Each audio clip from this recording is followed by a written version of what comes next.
Bienvenidos, buenas tardes a todos, bienvenidos a Salud Talks. Nuestro espacio es para hablar con profesionales de la salud sobre diferentes temas relevantes, porque nuestro compromiso es ocuparnos de la salud de las personas.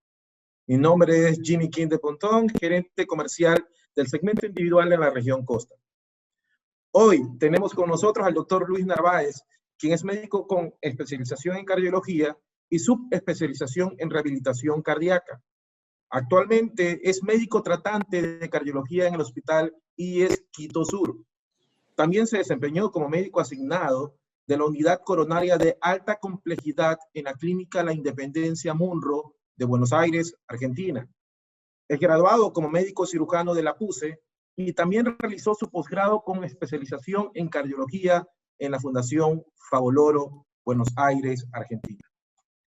Hoy vamos a hablar de cómo detectar problemas en la salud cardiovascular, un tema clave para mejorar la calidad de vida. Porque en Saludsa, nuestra misión es ocuparnos de la salud de las personas. Amigos, el día de hoy vamos a tener esta charla. Al finalizar la intervención del doctor Luis Narváez, vamos a tener un espacio de preguntas para poder ser respondidas. Así que pueden ingresar al chat y realizar sus respectivas preguntas. Bienvenido, Luis. Muchas gracias, Jimmy. Buenas tardes con todos. En primero quiero agradecer la oportunidad a Salud S.A. por la oportunidad de este espacio para hablar de la salud cardiovascular. En este día vamos a hablar acerca de cómo detectar los problemas cardíacos, ¿sí? Cómo detectar de las patologías cardiovasculares. ¿Y por qué es importante esto? Bueno, en realidad es sumamente importante porque las enfermedades cardiovasculares constituyen una de las causas más importantes de discapacidad y de muerte prematura en el mundo. Para esto existen algunas actividades a realizar, dentro de las cuales está una detección temprana de las patologías cardíacas, las estrategias diagnósticas oportunas y, de la mano de las estrategias diagnósticas, las estrategias de intervención oportunas. Esto va a tener como finalidad disminuir el riesgo cardiovascular de los individuos y también tratar oportunamente enfermedades que puedan ocasionar una muerte prematura o una muerte súbita. Para entender la patología cardiovascular, nosotros tenemos que saber cuál es la situación actual de la salud cardiovascular en el Ecuador. Para esto, debemos entender el impacto que tiene la patología cardíaca en la mortalidad, sobre todo en todas las muertes que ocurrieron de manera prematura, tanto para hombres como para mujeres. ¿Y a qué decimos nosotros una muerte prematura? Pues decimos que es una muerte que ocurre antes de los 76.5 años de edad, que es la expectativa de vida que nosotros tenemos en el país. Entonces, de todas las mortalidades ocurridas en un año, tenemos un total de 17.188 muertes prematuras. Y dentro de estas, nosotros tenemos 7.670 debidas a enfermedades no transmisibles. Como vemos, de todas las enfermedades no transmisibles, acá en el gráfico, ¿sí? Tanto para hombres como para mujeres, tenemos el mayor porcentaje de estas muertes están relacionadas a enfermedades cardiovasculares. Y dentro del desglose de la patología cardiovascular que más produjo muertes en el año, nosotros tenemos como principal causa de esta a la cardiopatía hipertensiva en el hombre y, bueno, a la enfermedad cerebrovascular en la mujer, a pesar de que tenemos un 30% de mortalidad anual relacionado a la cardiopatía hipertensiva, una patología que es tratable y prevenible.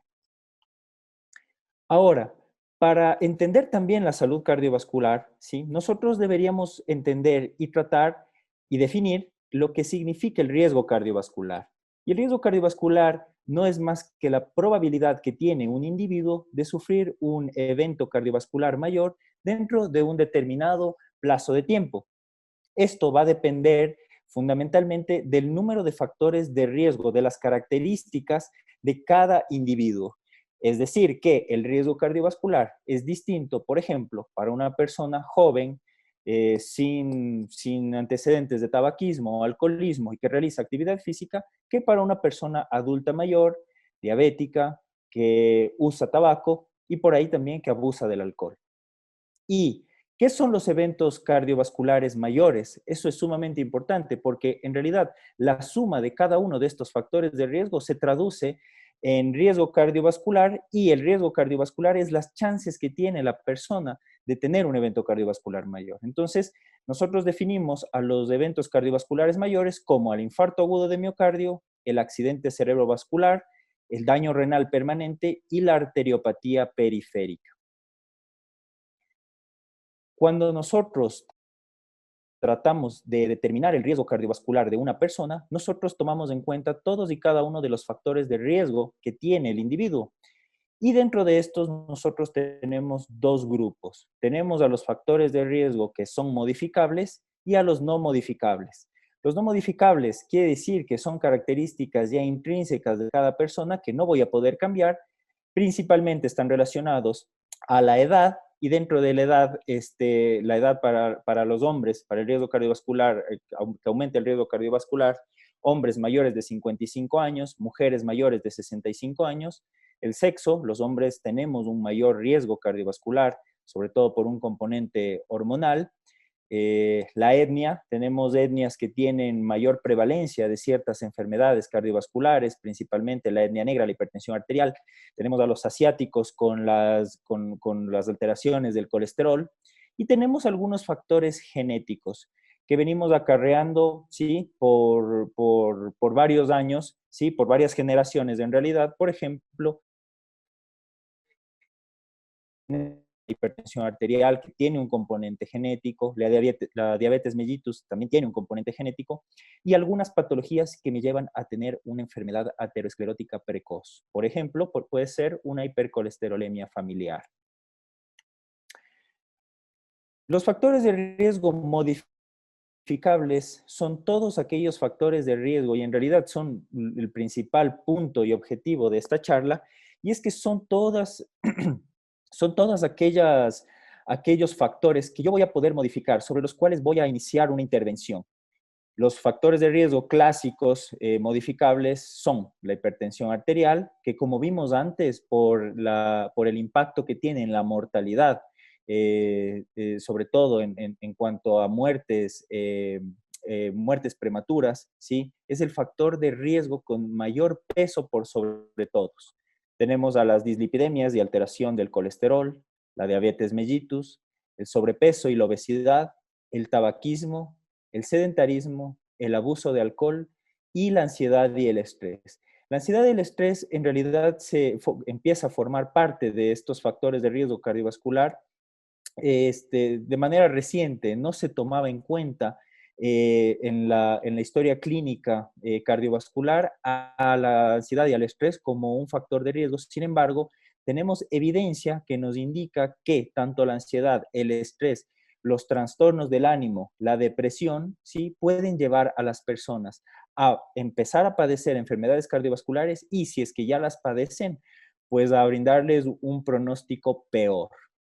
Cuando nosotros hacemos la historia clínica cardiovascular, es sumamente importante, ¿sí? Detallar si los individuos que acuden a la consulta, los pacientes, tienen trastornos del ánimo. Y para tratar de reconocer de manera oportuna los síntomas cardiovasculares, a pesar de que si es que ya empezamos a tener un síntoma cardiovascular, por ahí ya estamos llegando tarde porque ya tendríamos una alteración establecida. Pero bueno, es importante conocerlos para saber cuándo nosotros debemos acudir a una consulta médica, cuándo nosotros deberíamos acudir a una consulta de emergencia. Y tenemos el síntoma cardinal por sobre todos los síntomas, es el principal motivo de consulta en el consultorio de cardiología, es el dolor de pecho. Al dolor de pecho nosotros lo vamos a denominar angina. Y para que un dolor de pecho sea una angina, tiene que cumplir algunas características. Estas características son que tiene que ser un dolor tipo opresivo, que esté localizado en la región de la corbata, que se irradia a ambos hombros, se irradia a mandíbula, que aparece durante el esfuerzo físico, tiende a desaparecer con el reposo y con el uso de algún tipo de medicamentos. Nosotros les decimos a los vasodilatadores coronarios, son los nitratos, ¿sí? Estas son las características de un dolor tipo anginoso. Tenemos también la dificultad para respirar, la vamos a definir como la disnea, que en realidad aparece sobre todo durante la actividad física. Hay que diferenciar la disnea fisiológica del ejercicio, sobre todo cuando realizamos ejercicio extenuante, y si en realidad tenemos mucha sed de aire, de la disnea patológica, que podríamos definirla como esta aparición de la sed de aire al realizar alguna actividad física que antes no nos costaba mucho realizarla, ¿sí? Esto es un dato a tener en cuenta. Siempre ir evaluando la capacidad física que nosotros teníamos previamente. Otro síntoma importante es la claudicación, sobre todo la claudicación intermitente de las piernas, de los miembros inferiores. Comúnmente aparece en los pacientes diabéticos y no es más que la sensación de dolor, entumecimiento, debilidad, sensación de frío en las piernas, también puede suceder en algunas ocasiones en los brazos, sin embargo es más común en las piernas, y esto ocurre cuando los pacientes realizan mayor actividad física. ¿Qué quiere decir esto? Por ejemplo, aparece la claudicación cuando llevan caminando más de 100 metros, más de 200 metros, o incluso en algunas ocasiones puede aparecer en reposo. Ahí estaríamos frente a una emergencia médica. Cuando la claudicación aparece en reposo, tenemos que acudir a la emergencia porque tenemos un alto riesgo de complicaciones, sobre todo de perder el miembro inferior, si es que se trata de una isquemia de las piernas. Tenemos algunos tipos de dolores que no aparecen netamente en el pecho, pero que podrían definirse como un equivalente de angina. Y estos son el dolor en el cuello, la mandíbula, la garganta, el área superior del abdomen o la espalda. Obviamente, que cumpla con los criterios que mencionamos previamente, que ocurra durante el esfuerzo físico, que calme en el reposo, ¿sí?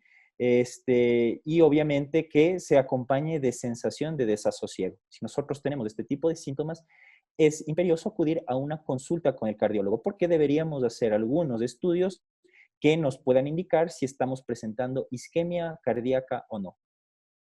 Las palpitaciones, que no son más que la percepción del latido propio. Comúnmente nosotros no tenemos conciencia de nuestros latidos cardíacos. Tenemos conciencia cuando estamos haciendo actividad física, sobre todo actividad física extenuante. Y obviamente nosotros sentimos latido en cuello, nos sentimos agitados, sentimos el latido en la región de la muñeca, ¿sí? Pero las palpitaciones no corresponden a esta percepción del latido en el esfuerzo, sino en el reposo, ¿sí? Es este acto consciente de sentir el latido. Muchas veces se definen como palpitaciones rápidas cuando la percepción es que el corazón empieza a latir rápido, percepciones lentas cuando todo lo contrario. Sí, inclusive hay algunos pacientes que lo definen como un golpe que sienten en el pecho. Las palpitaciones no significan arritmias cardíacas, ¿sí? No se traducen en arritmias cardíacas. A pesar de que algunas arritmias cardíacas presentan palpitaciones, no siempre las palpitaciones equivalen a una arritmia cardíaca. Sin embargo, tienen que ser estudiadas, obviamente tiene que ser descartado cualquier cuadro arrítmico.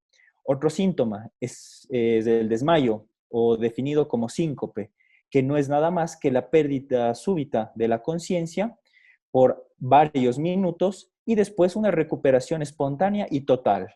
¿Qué quiere decir espontánea? Que por ahí, sin necesidad de reanimación, uno vuelve a conectarse, y total quiere decir que no deja ninguna secuela, ningún foco, no tenemos alteración en movimientos de brazos, en visión, ni tampoco en el habla. Este síntoma, el síncope, es un síntoma de severidad.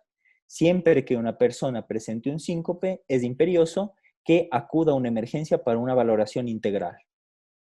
Otro síntoma, la piel gris o azulada en labios y dedos, que la vamos a definir como cianosis, Esto es un síntoma que igual nos lleva a acudir a la consulta de cardiología porque lo que se produce es que yo podría tener algún cortocircuito, alguna comunicación entre las cámaras cardíacas.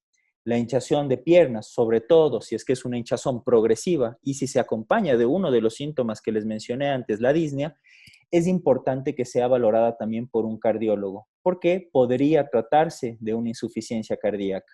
Y obviamente la hinchazón se traduce en una sobrecarga de volumen, ¿sí? En una sobrecarga hídrica, en un corazón que no está funcionando de manera adecuada.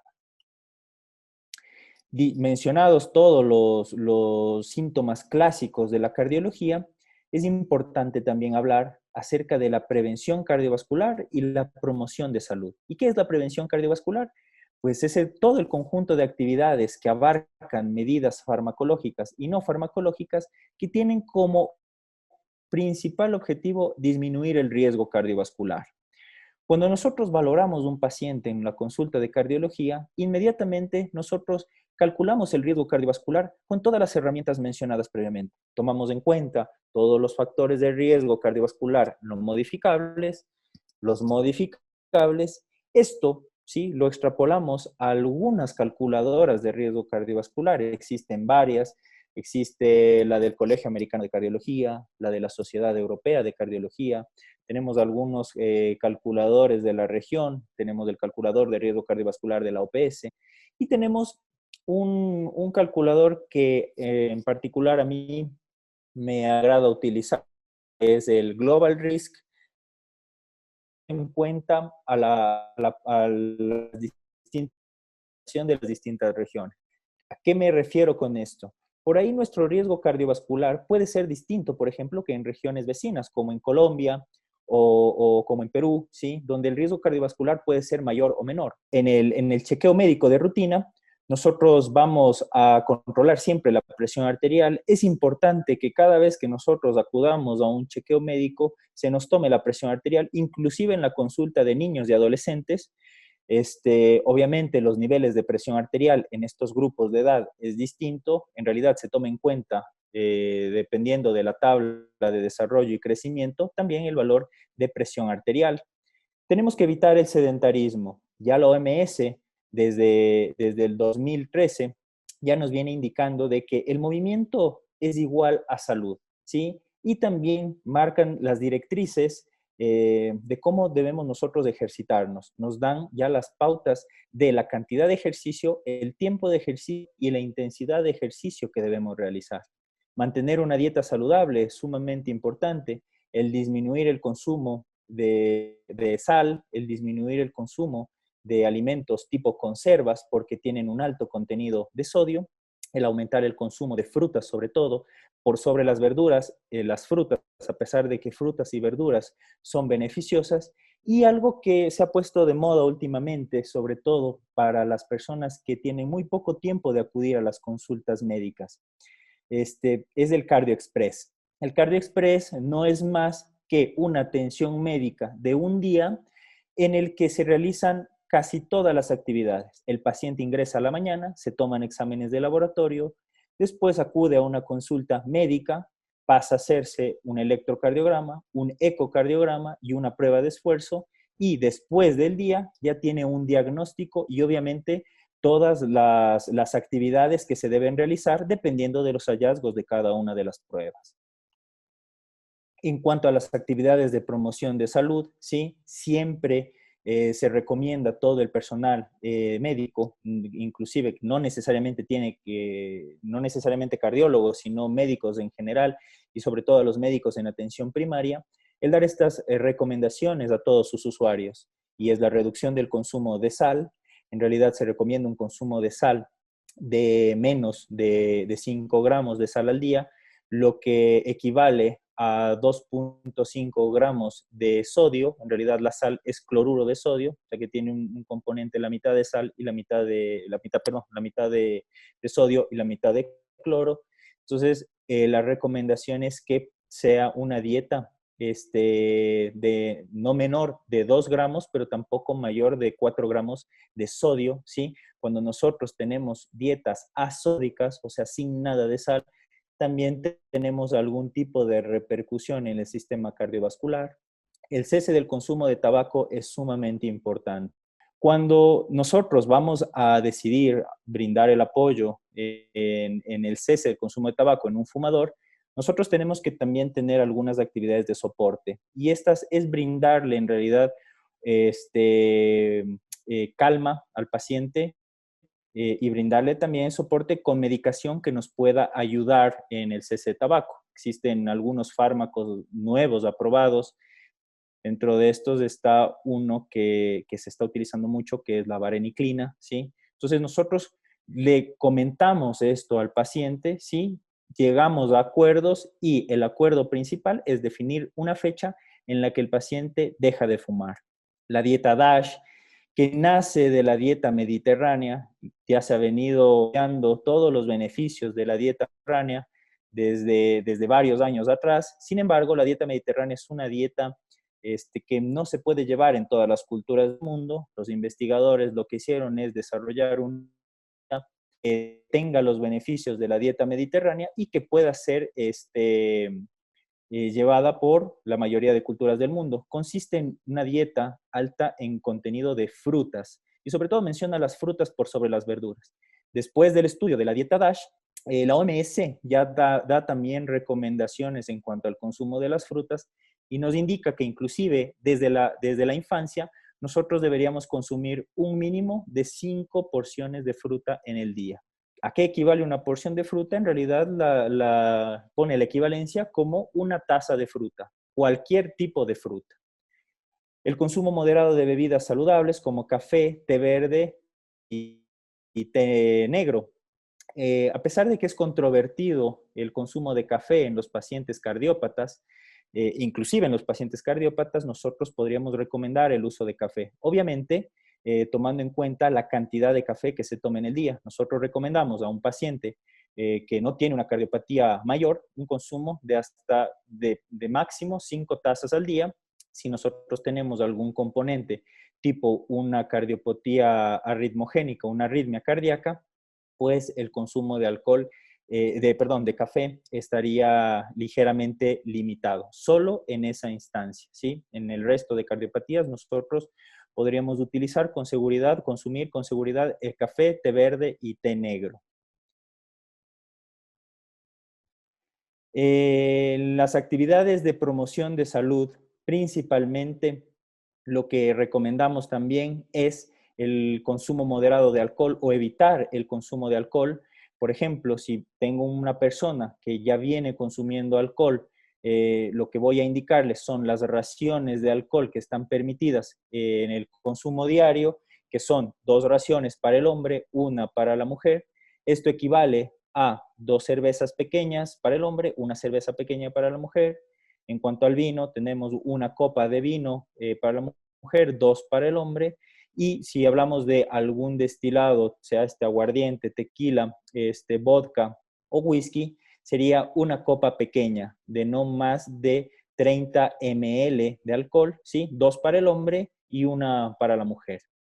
En cuanto a la reducción del peso, mantener un peso ideal, un índice de masa corporal de 25 sería indicado. Si nosotros tenemos pacientes con índices de masa corporal mayores de 30, la recomendación es de que ingresemos a un plan de dieta y entrenamiento con el objetivo de disminuir por lo menos 5 kilos.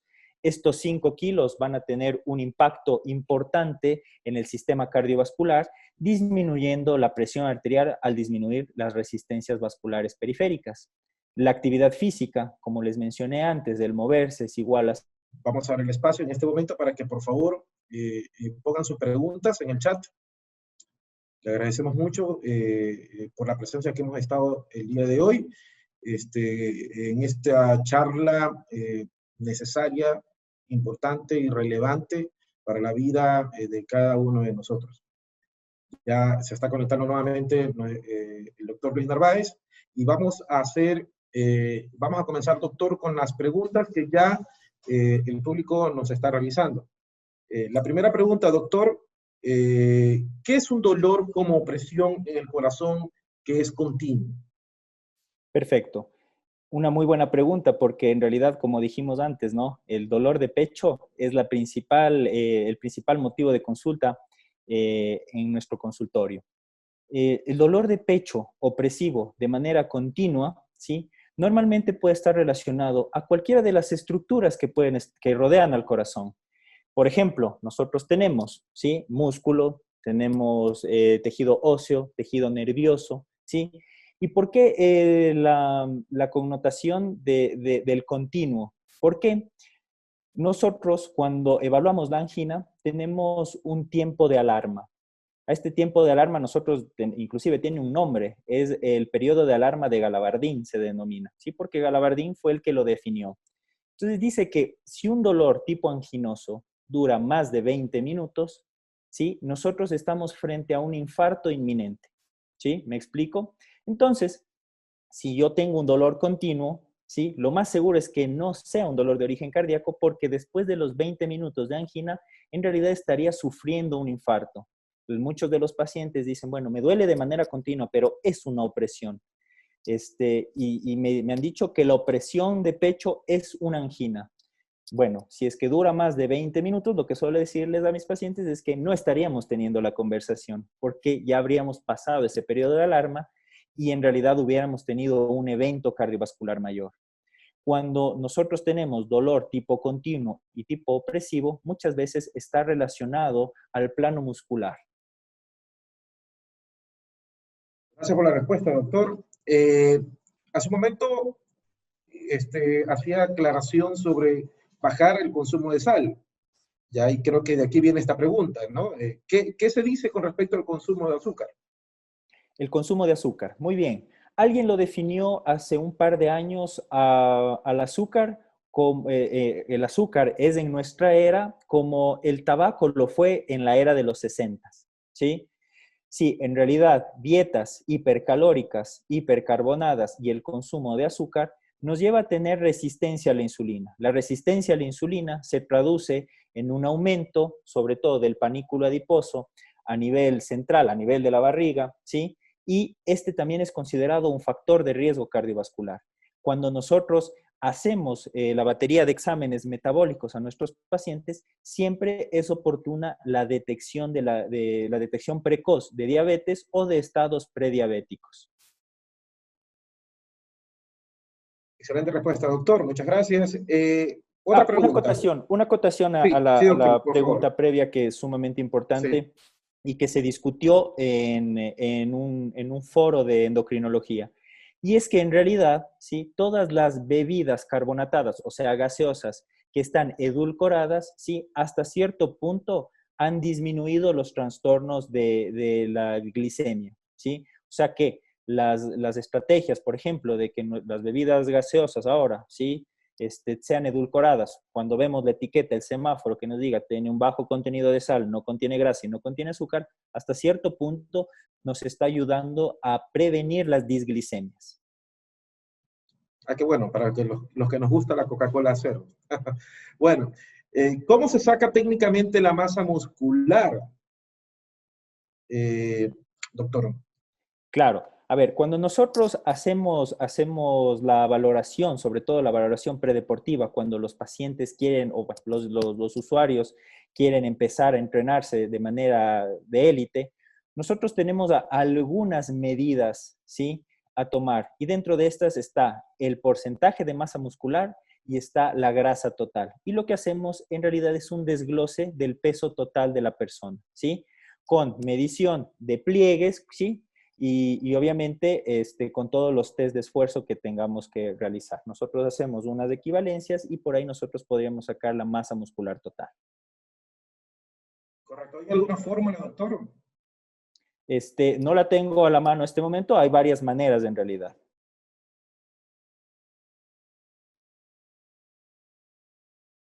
No, no tengo el audio de la pregunta. No le escucho, Jimmy. Perdón, muchas gracias. En esta temporada de confinamiento, el estrés, la depresión, el miedo, ¿puede influir en un ataque? Sí, en realidad puede influir en un ataque, o sea, podría exacerbar una patología cardiovascular Y también tenemos otro fenómeno que ha sido muy común, por la cual los cardiólogos somos llamados a la madrugada, así como emergencia. Y es que una crisis de ansiedad puede simular ser un infarto, ¿sí? ¿Por qué? Porque hay esa sensación de desasosiego, hay la sensación de falta de aire. Entonces, sí, a veces es indistinguible un ataque de ansiedad de un infarto agudo de miocardio. Entonces, hemos tenido muchos eventos de crisis de ansiedad relacionados al confinamiento. Ahora, la era COVID ha tenido un impacto muy negativo en la salud cardiovascular, justamente por el hecho de la ansiedad y el estrés, la depresión inclusive, que ha provocado en muchas personas. Gracias, doctor. ¿El virus del COVID afecta el corazón?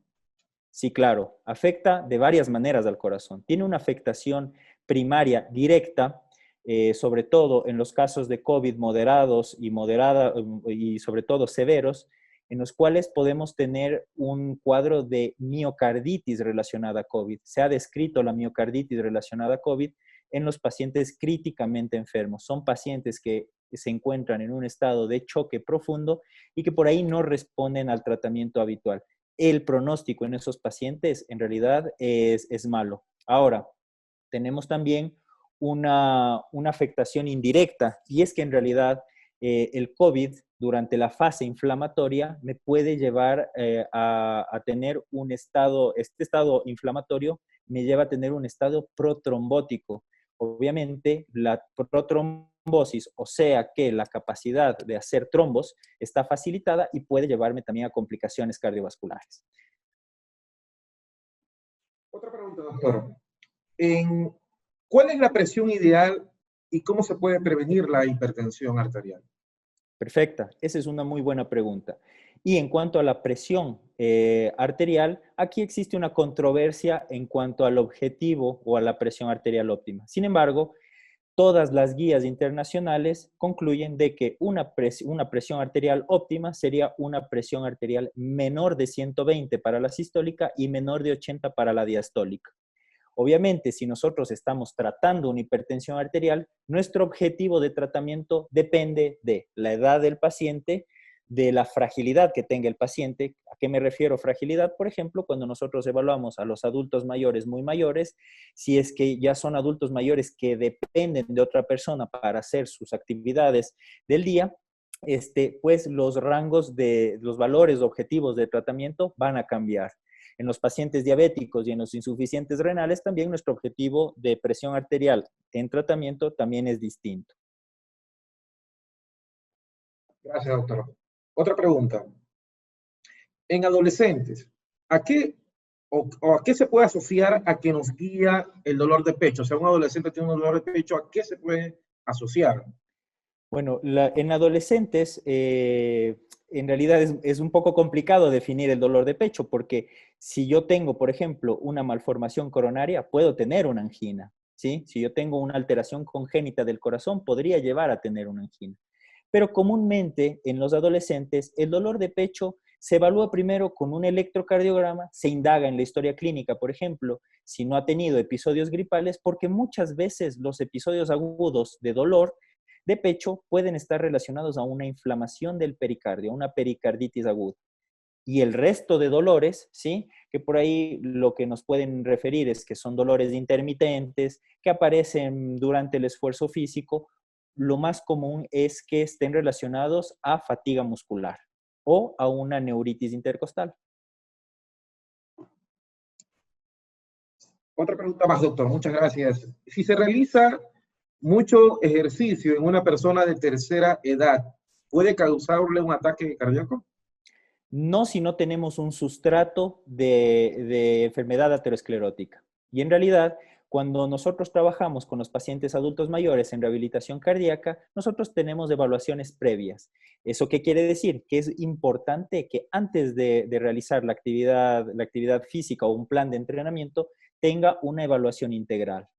¿Qué es lo que pasa? Por ejemplo, justo uno de mis tutores en rehabilitación cardíaca mencionaba el caso de un atleta que tiene una muerte súbita a los 40 años de edad Y por ahí tenemos también el caso de tener adultos mayores que son fumadores, y que tienen un alto consumo de alcohol y que viven 90 años o más. Sí, existe esa posibilidad. El tema es que cuando nosotros vamos a prescribir el ejercicio en un adulto mayor, necesitamos siempre una valoración, una valoración de aptitud física, ¿sí? Con el objetivo, obviamente, de prevenir una muerte súbita durante el esfuerzo físico en los pacientes de este grupo etario. Ir al médico antes de hacer ejercicio es la recomendación, Sería ¿no? adecuado, sí, hacer un panel, por ejemplo, de cómo está el control de lípidos. Se podría realizar una prueba de esfuerzo para ver si es que no tengo cambios electrocardiográficos durante el esfuerzo físico máximo. Hacer un electrocardiograma, hacer un control de la presión arterial, sería lo adecuado. Perfecto, gracias, doctor. Bien, el consumo prolongado de medicamentos antihipertensivos a largo plazo causa algún malestar dentro del sistema cardiovascular.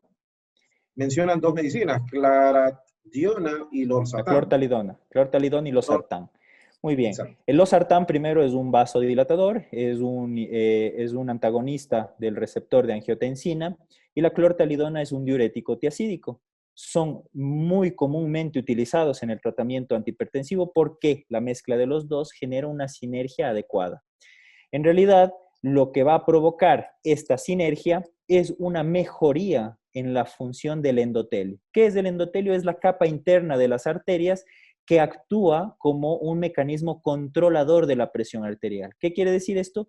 Que por ahí, a la larga, en el sistema cardiovascular, lo que me va a producir es un mejor funcionamiento. Cabe recalcar que los seres humanos empezamos a envejecer a los 30 años de edad. ¿Por qué? Porque a partir de los 30 años, todas nuestras arterias empiezan a perder fibras de elastina que les generan esa elasticidad, y se ven suplidas por fibras de colágeno. Y por ahí las arterias van volviéndose más rígidas. Depende de nosotros, o sea, nuestro estilo de vida, actividad física, dieta, control de peso, no consumo de tabaco, ¿sí? Que este envejecimiento sea retardado, ¿sí? Y por ahí todo lo contrario, sí, puede ser un envejecimiento arterial precoz si yo no me cuido. Por eso es que la edad ideal para iniciar un plan de prevención cardiovascular siempre sea la primera infancia, ¿sí? Hacerlo desde la infancia significa que nosotros vamos a tener una prevención óptima. Por ahí, si nosotros iniciamos después, 30 años, 40 años, ya habríamos llegado tarde porque posiblemente ya tengamos un componente de enfermedad aterosclerótica. Ahora, hay que definir que la enfermedad aterosclerótica no se cura, se frena, se trata, pero no se cura, ¿sí? Entonces, llegar a tener o tratar de realizar un plan de prevención cardiovascular, ¿sí? A edades más avanzadas, sí, por ahí ya habremos llegado tarde. Pero no quiere decir que no sea positivo hacerlo. Siempre es positivo hacerlo. Lo que menciono es que la edad óptima para realizarlo sería durante la infancia. Ok, doctor. Otra pregunta. ¿Qué tipo de trastorno puede causar que se esté variando en los pacientes los miligramos de las pastillas para controlar la hipertensión? Por ejemplo, a veces toma de 100 y se toma de 50 o el mismo médico las varía. ¿Es normal que varíen de la dosis de miligramos? Imagino que esto debe ser para aquellas personas que padecen de hipertensión.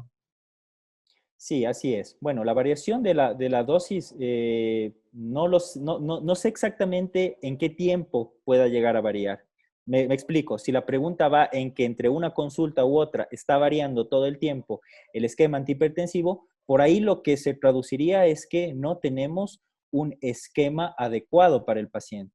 Pero hay que tener en cuenta otra cosa. Con el pasar de los años, por lo que les expliqué previamente del envejecimiento arterial, ¿sí? Cada 10 años que nosotros vamos envejeciendo, la rigidez arterial va aumentando. ¿Eso qué quiere decir? Que posiblemente conforme pasan cada 10 años yo tenga que modificar, aumentar un poco la efectividad del esquema antihipertensivo, ¿sí? Otra cosa más que hay que tener en cuenta. Algunas personas, cuando se diagnostican de hipertensión arterial y se les indican todas las medidas no farmacológicas, se apegan mucho a las medidas no farmacológicas y en realidad cuando llegan a la siguiente consulta se disminuye la dosis de antihipertensivos. ¿Por qué? Porque todas las medidas no farmacológicas también tienen un impacto importante en la reducción de la presión arterial. Sumado dieta, actividad física, cese de tabaco, dieta DASH, nosotros tenemos un descenso en milímetros de mercurio de aproximadamente 15 milímetros de mercurio. El mejor antihipertensivo baja, o sea, un solo antihipertensivo, el mejor de todos, baja 20 milímetros de mercurio la presión arterial. Eso quiere decir que todas las actividades no farmacológicas pueden estar generando una actividad tanto como si se tomaría un fármaco. Okay. Cuidarse es primordial, ¿no, doctor? Así es. Ejercicio y alimentación. Bien, otra pregunta. Tengo pologlobulia. ¿Cómo me afecta al corazón? ¿Cómo debo cuidarme? Perfecto. Primero nosotros deberíamos ver la causa de la poliglobulia, ¿sí? Normalmente la poliglobulia aparece como una respuesta fisiológica ante una hipoxia, o sea, ante una baja de oxígeno en el cuerpo, ¿sí? Entonces, qué es lo que ocurre?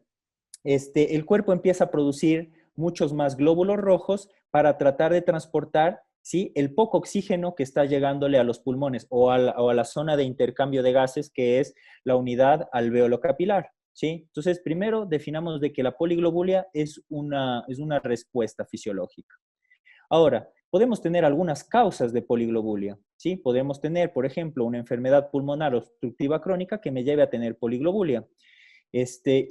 O puedo tener, por ejemplo, una apnea obstructiva del sueño, sobre todo en los pacientes muy roncadores, en los cuales durante las fases de sueño existe una baja en la saturación de oxígeno de la sangre y esto también lleva a producir algunos fenómenos cardiovasculares, principalmente taquicardia y aumento de la presión arterial, ¿sí? Entonces, sí, la poliglobulia puede llevarme a tener un impacto negativo en la salud cardiovascular.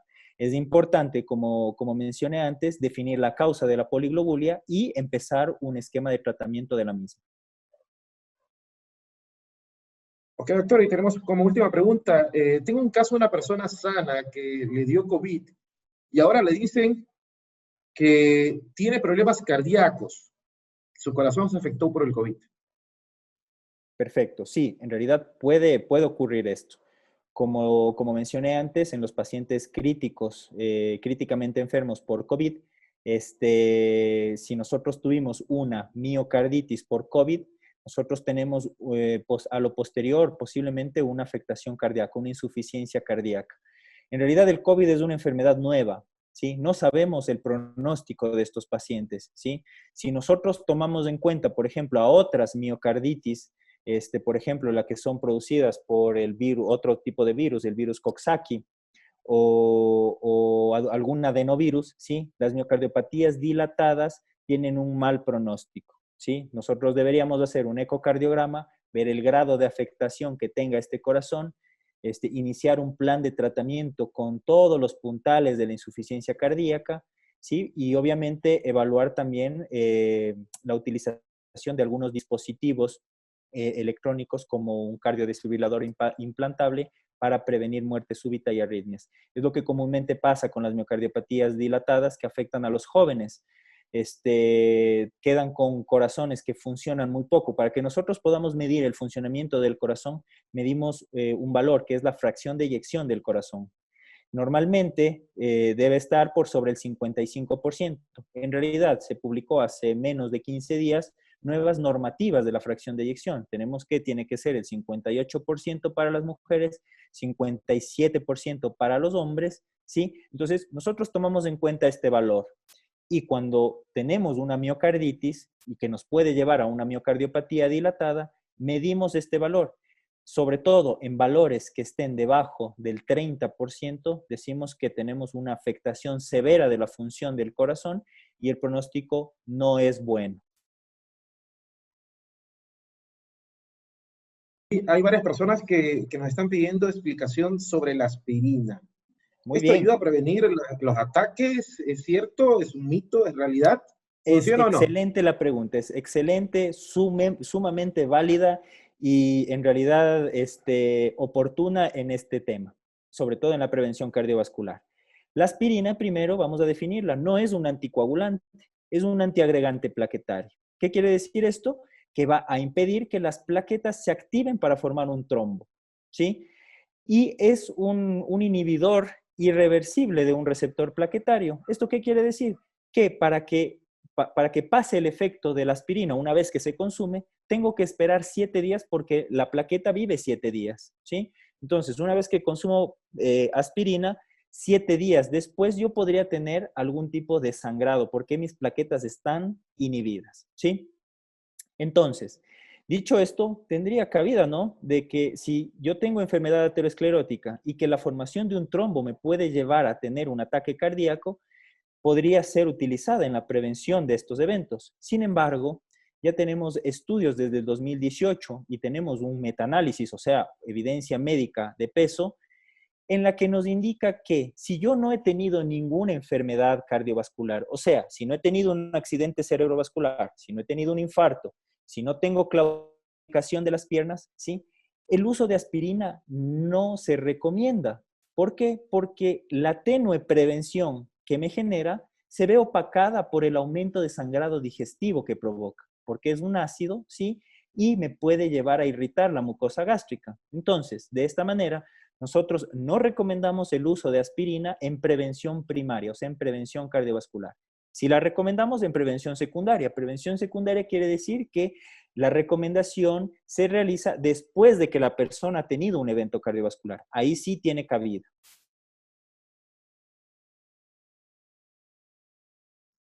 Excelente, doctor, muchas gracias.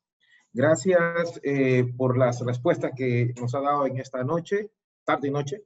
Se nos quedan muchas preguntas. Vamos a hacer todo lo posible para que puedan ser respondidas de alguna manera en nuestras redes sociales. ¿Ya? Y muchas gracias a todos los asistentes. Recuerden que en Saluxa nuestro trabajo es ocuparnos de la salud de nuestros clientes. Y Mil abrimos estos disculpas, espacios para solucionar justamente todas sus inquietudes. mil Muchas disculpas gracias, por los doctor. problemas técnicos. Mil disculpas por el problema técnico. Y bueno, espero poder participar en el futuro, ¿sí? Por este tipo de foros, de este tipo de conversatorios y podríamos seguir aclarando dudas de la salud cardiovascular. Para mí, en realidad, ha sido un privilegio poder estar ahora con ustedes y poder despejar algunas de sus dudas. Sin lugar a dudas, doctor. Excelente intervención. Por ahí tuvimos algunos problemitas técnicos que en vivo todo puede pasar, pero sin embargo creo que llenó mucho las expectativas y respondieron muchas preguntas sobre las dudas que tenemos todos acerca sobre la salud cardiovascular. Muchas gracias, doctor. Muchas gracias a los asistentes. Esto es salud. Buenas noches. Buenas noches.